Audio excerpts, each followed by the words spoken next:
In what appears to be a relief for many states, the centre has said that it will borrow up to 1.1 trillion rupees, which is the estimated revenue shortfall on account of implementation of goods and services tax.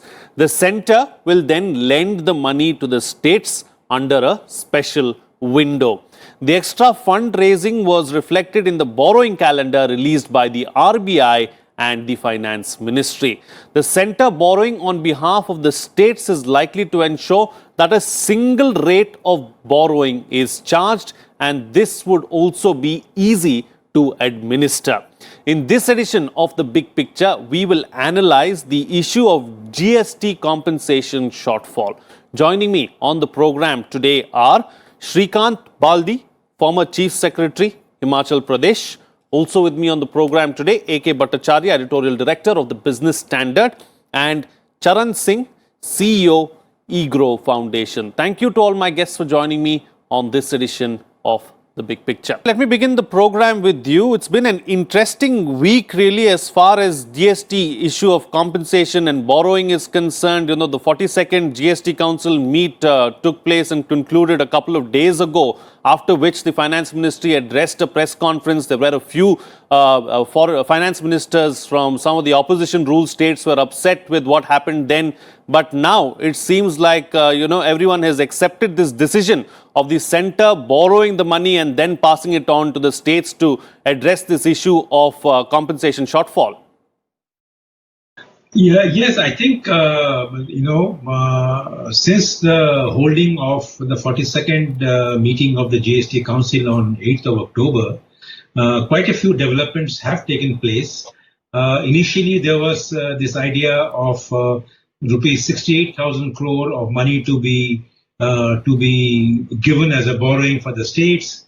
And then now we hear that the Finance Ministry and the RBI have agreed to taking 1.1 trillion rupees of borrowing and giving it to the states.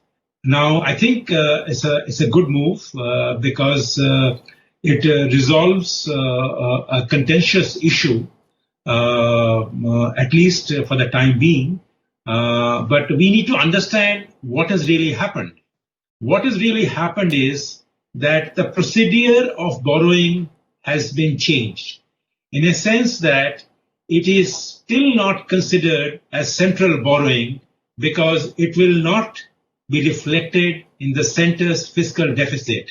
It will be somewhat similar to centre borrowing for World Bank. Money comes in and then it is on lent to the states on a back-to-back loan basis. So from the centre's point of view, it does not reflect in centre's books. It will continue to reflect in the state's books in a sense that the states will actually be responsible for repaying that money. So, but the procedure has been changed, and procedure has been changed for good reasons. Good reasons why? Because imagine a situation where 30 different states approaching the RBI and negotiating the borrowing terms, which would have played havoc with the bond market and the yields. So what the centre has done in good sense is that on behalf of the states, the centre will go out and borrow that 1.1 trillion rupees and on lend that money to the states. The centre's deficit will remain intact. The states will have to bear the burden of repaying it on the basis of the compensation cess that they will be able to levy beyond 2022 for another 2 years. That was the decision taken in October 8, 2020.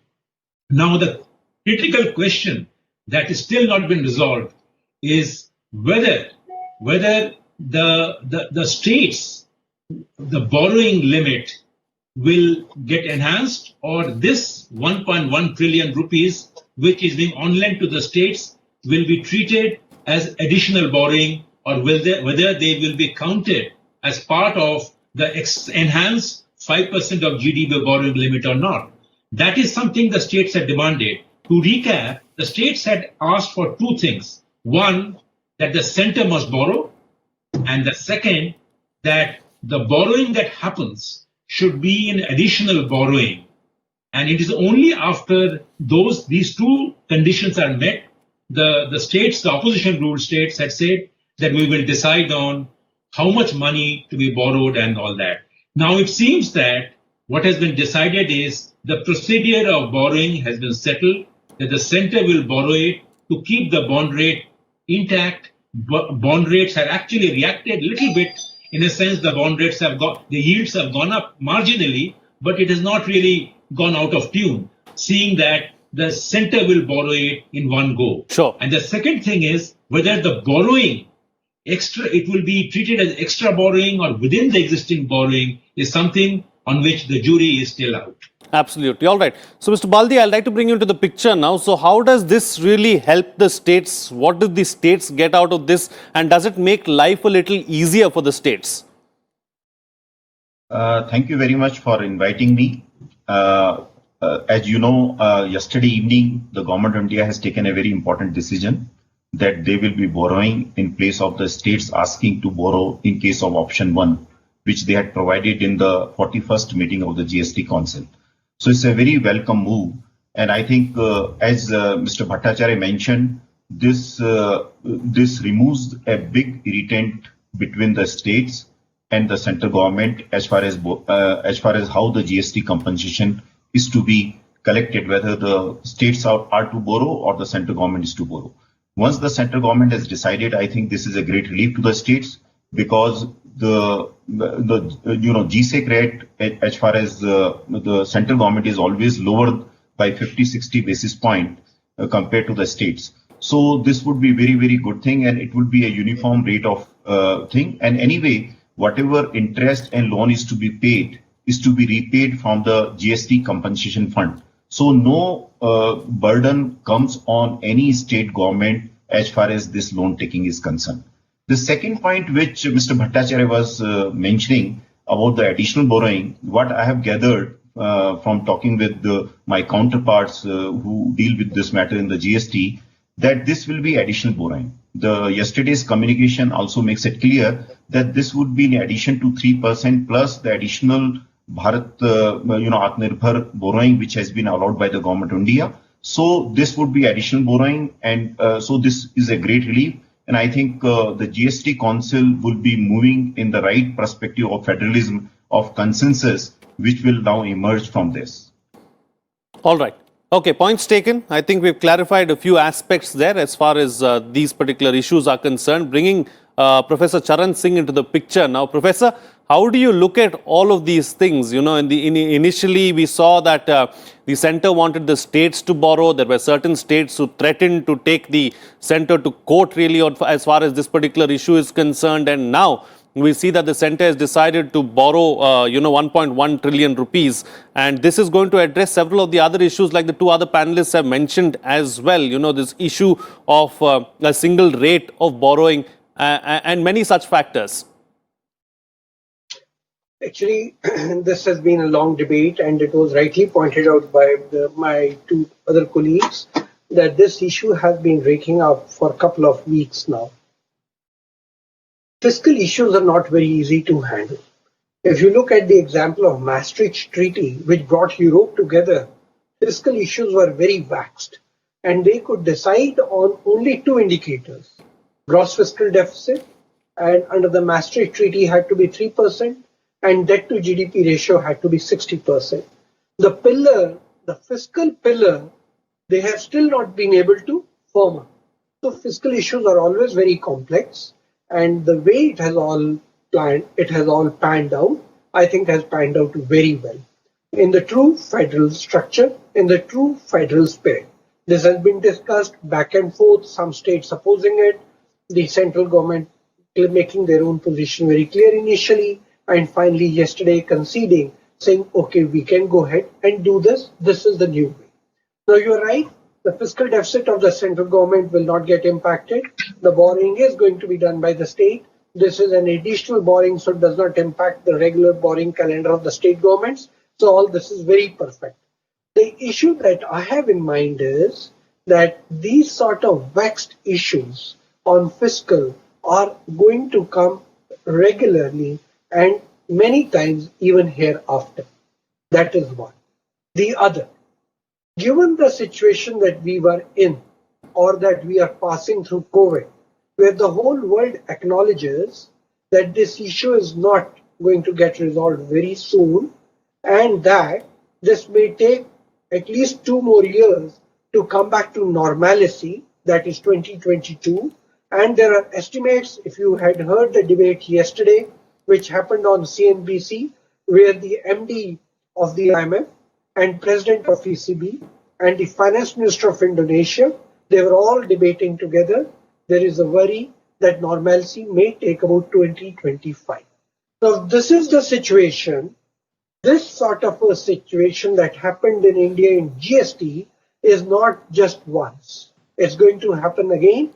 It may happen next year or it may happen early. Now, what is a long-term solution to this? That is the key issue. Now, we have just resolved it this present time, but in the long term, we have to think through under this true spirit of federalism, how are we going to resolve it? According to me, this is the right time when we need a permanent fiscal commission. Like you have a monetary authority, which is a permanent monetary authority. You have appointed some independent thinkers on which you call the MPC on the monetary authority.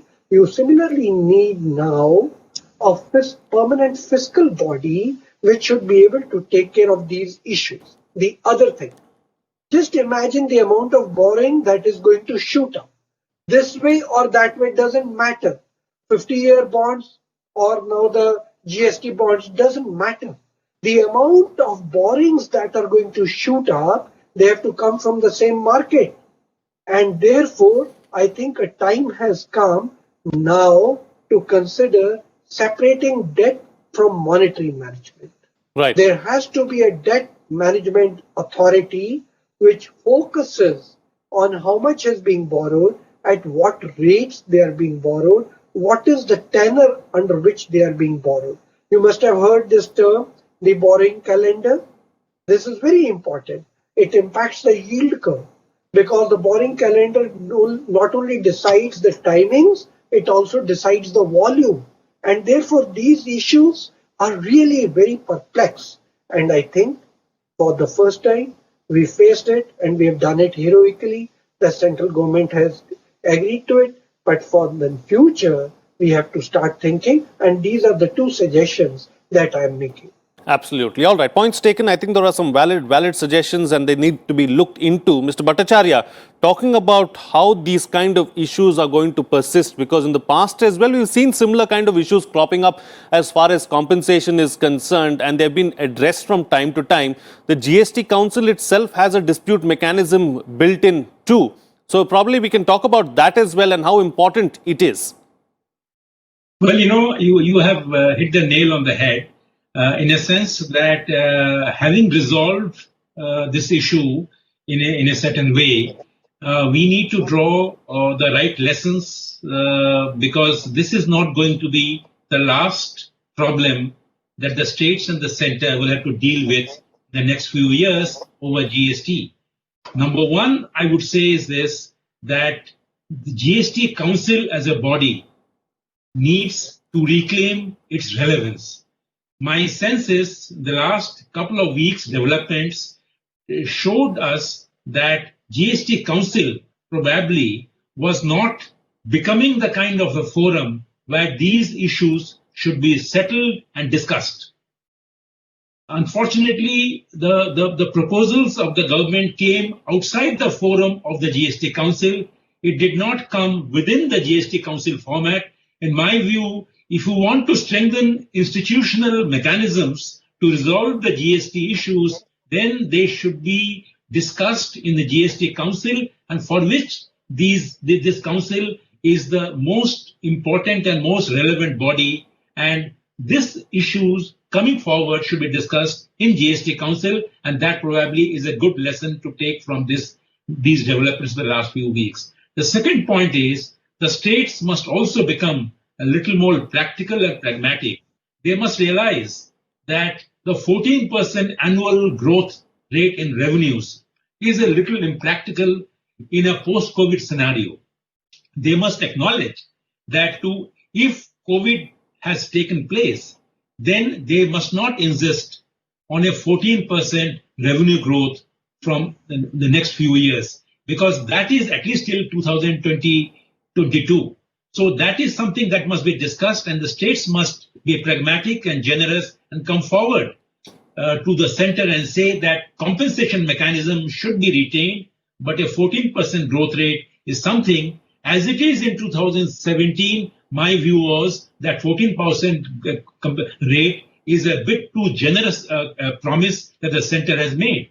So I think the time has come now, is the appropriate time for the states to show that statesman-like approach and tell the center that if you have been able to help my borrowing problem, then I am going to come forward and say that 14% growth rate is impractical, and let us settle for deciding on the compensation. Let us agree on a 10% growth rate or 11% growth rate, whatever that be. But the forum for that should be GST Council. We need to strengthen GST Council and not weaken it. My fear is that if GST Council is weakened, then the future of GST will also be affected. And my final point is that the dispute resolution mechanism that you referred to is hinted at in GST Council, but I don't think that the GST Council mechanism, the structure, is outlined. We should not be living in a world where we should be scared of dealing with disputes. Whether there are differences or whether there are disputes, we must be bold enough to deal with disputes, and a mechanism in GST Council framework, if it is created, it will be good. Apparently, the GST Council Act had talked about the dispute mechanism, but did not create a kind of a commission or a kind of a body that should deal with disputes. So I think a time has come to settle this issue once and for all, so that in future, if any such issues come up, the states and the center can refer that issue to the dispute settlement body.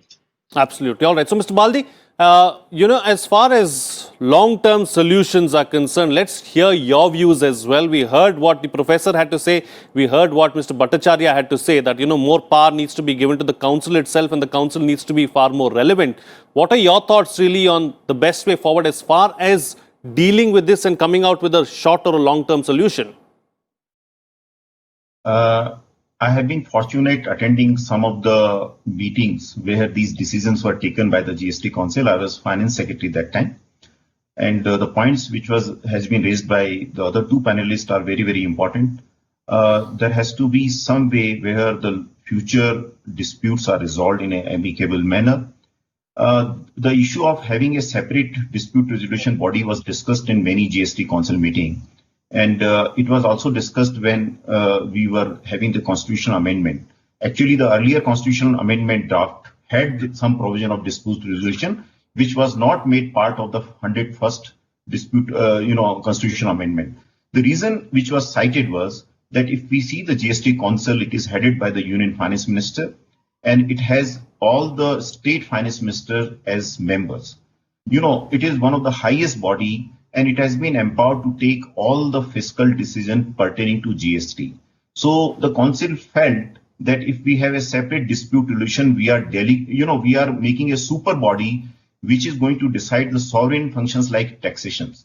Once we have a dispute resolution body, it is not limited to a dispute like this, which was a vexed dispute between the state and center. Suppose the GST Council decides some tax rates. The dispute body can go and say that whether this tax rate is right or wrong.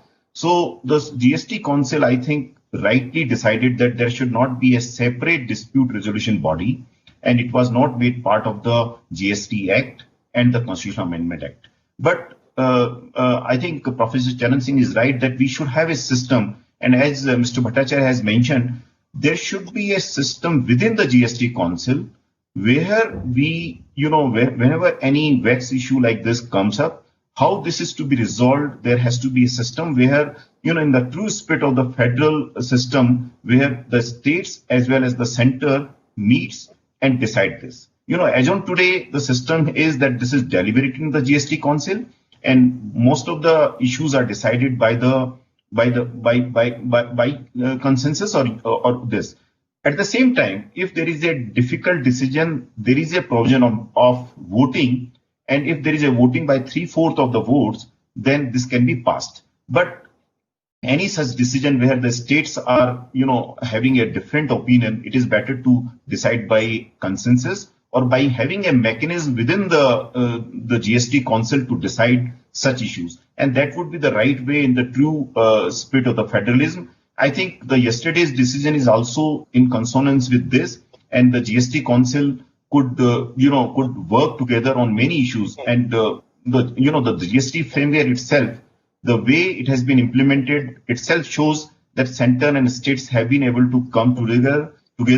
They could cede their power of taxation, merge that, and have been working together very well from last 2 to 3 years. Right. Okay, points taken. I think those were some very valid points as well. I'm going to go back to a point that Mr. Bhattacharya was making and take that up with you, Professor Charan Singh. I thought it was a very pertinent point that he raised about, how the states also at some level need to be practical and flexible, because, we all know that we are in the midst of a pandemic, and you can't, say even right now that you want your 14% of compensation. Maybe it's time to, give and take a little bit. So, I am a professor of economics, and game theory plays a very important role in economics. Even the auction, which has just won the Nobel Prize, you'll see the game theory playing out in even that. So that's on top of my mind since the last few days. Now, as a professor, I can tell you one thing: expenditure management in such crucial times is going to become difficult. So we cannot go for expenditure compression. Now, the GST, obviously, because business is down and all over the world, the collections are going to suffer. 14% escalation annually or incremental is almost going to become impossible. In such a situation, I had two thoughts. One of it was, we can tell the local bodies, which have been empowered 2 decades ago under special constitutional amendment, to also start borrowing. I do not know why they are not being invoked and asked to borrow. At the end of the day, Ahmedabad Municipal Corporation, Baroda Municipal Corporation, Bangalore Municipal Corporation, Hyderabad Municipal Corporation, Chennai, Kolkata, name it, there are quite a few of them. They can borrow on their own, and so that expenditure compression doesn't take place in case there is a restraint or there is constraint at the state level budget or at the central level budget. The advantage of permitting the local bodies to borrow is because they are so close to the ground level. Whatever they borrow and whatever activities on which they borrow will be seen by the people, and therefore the borrowing will be very successful. That is one. The other is little complex, and that goes from the game theory. In this whole episode that has played out, 10 states were opposing it, and these 10 states happen to be in the opposition. Now, as a professor, totally neutral, looking from the economic angle, this was a little worrisome for me as it was playing out. It could be game theory. Can we think, and I have two very good panelists with me, can we think of incentivizing the states to ensure better compliance to GST collection? And if that, and the responsibility is shared by the states, and they know how difficult it is, probably this sort of posturing that happened for the last 8 to 10 days would not have happened. Now, I'm not worried about posturing. As I initially in my remarks mentioned, under the Maastricht Treaty, the fiscal pillar was the most difficult. Bringing so many states together to think together similarly on a fiscal pillar is not easy. But now, after this whole episode, when 14% was conceived and framed constitutionally, it was expected to be normal times. Right. This is once in a century that has happened.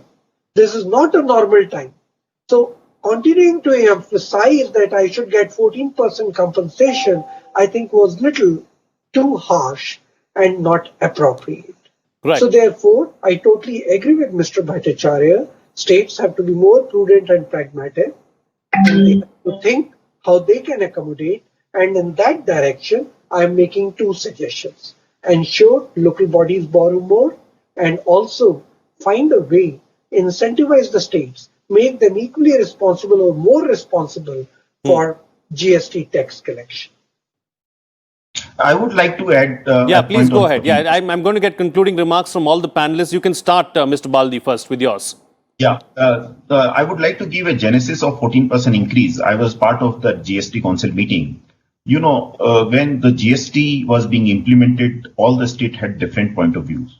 You know, some states had the purchase tax like Punjab.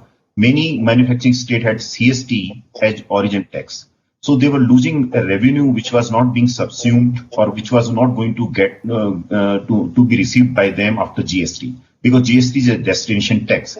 So because of these fears, they wanted a protection of the revenue for a certain period, and it was agreed it should be 5 years. It's very correct, as Mr. Bhattacharya has mentioned, that it is 14%, and it is a liberal, considering it is compounding one. But it is 5 years, and it is not being extended at all. So it is limited to 5 years, and this has been given by the GST Compulsion to State Act 2017, and it cannot be changed. So the center has also agreed, the states have also agreed. Now it's a matter of 1.5 years till June 2022. This is going to be there. Now, whatever we are talking about, the loan is to be repaid from the cess which is going to be received after 1st July 2022. Right. So the 14% is not an issue because it is going to be over on June 2022. Whatever is the cess which will be collected after then will be, first charge would be on the interest, then would be on area, and then will be on the principal repayment. And rest, whatever comes, could be distributed between the state and center at 50-50%. So the key issue is that we had a specific fall in the current year. But if we see the last year also, there was a gap of 70,000 crore. Only in 17, 18 and 18, 19, we didn't have a shortfall. It was a surplus. So the key issue is that this year also, if we see in objective manner, what we are giving 1.1 lakh crore is option 1. That is a loss due to the normal implementation of GST. It is not big, and the 7% increase has been taken, and the gap is being given. If we take the total gap of 14%, then it is 2.3 lakh crore, which now that option 2 has been removed, and that compensation will be given after June 2022. Apart from 1.1 lakh, that gap will be around 1.2 lakh crore. So the 14% is not an issue. The key issue is that how do we promote the economy that there is no shortfall in the cess in future, and the state and center should work together to give a boost to the GDP. Right. And if that happens, these issues will not come. The key issue is that even the last year also we had a shortfall, and this year obviously because of the pandemic we have a shortfall. Now the state and center should work together to improve and see the way out where the GDP improves and our tax collection improves. Absolutely. Okay, all right. On that note, then I'll call it a wrap on this edition of The Big Picture. Thank you to all my guests for joining me on the program and putting things into perspective. For us, what's coming out of this discussion is that the issue of procedure of borrowing has been settled. The center borrowing the shortfall is a welcome move. This will ensure a single rate of borrowing, thereby simplifying the entire process.